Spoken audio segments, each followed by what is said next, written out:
So yun guys, napadpad ako dito sa Naik. Meron akong naging pasahero mula sa SM 13 Martires. Hindi ko kabisado rito. Naik po ito. Sabi nung ikot ako tapos Tansa, balik ng 13.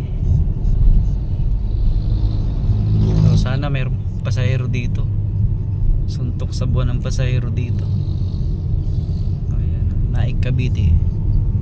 Pauwi po ako ng 13 Martires Cavite. Medyo naliligaw yata ako. Itong Google Map kasi si Waze kung saan ako tinuturo. Waste of time talaga to. So medyo malayo-layo pa pala yung Tansa 13 Road. Yun ang hinahanap ko kaso medyo malayo-layo pa pala. Tatanong-tanong ako dito, yung iba hindi rin nila alam. Lugi talaga pag ganito, malayo ang hatid, walang pabalik, paswertihan lang.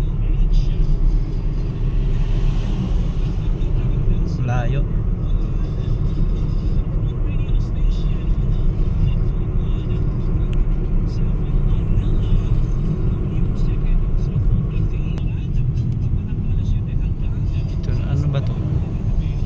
Hospital Tansa.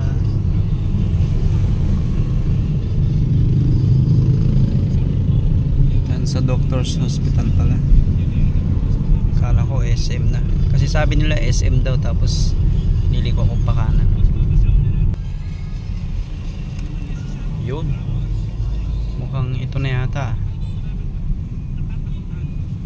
Ito na kaya.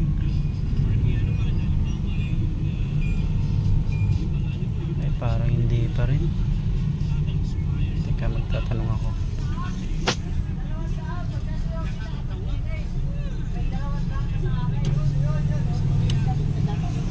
So ayun guys, nagtanong ako dun sa enforcer.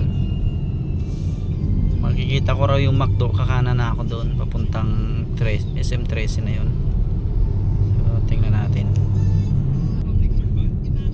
Ayun, nakikita ko na si Mang McDo. So ibig sabihin kakanan na ako dyan.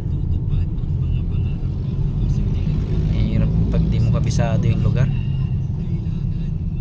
Kalito. Sayang na yung pabalik ko. Lugi. Mikara subdivision. Doon pa pala ako sa McDo.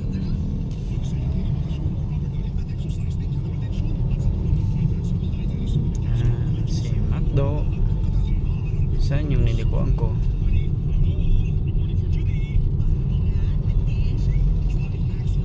Ano ba yun? Yung loko yata ako. May enforcer na yun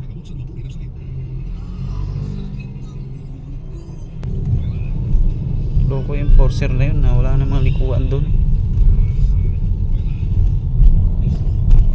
Sana pa tayo na baka may ibang McDo dito. Yun naman pala,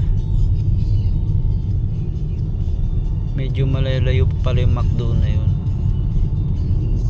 Yung isang enforcer kasi hindi niliwanag kung pang ilang McDo Siyempre na-expect ko yung unang makita kong McDo yun na yun. Malayo pa pala. Sabi nung enforcer na isa, mula dito mga 3 kilometers pa. Try natin. So ito pala yung SM Tansa. Ayan. So pagdating ko dito guys, pinasukan ako ng booking papuntang Tejero, General Trias. So kunin ko na rin to. Medyo payon na rin pauwi sa akin sa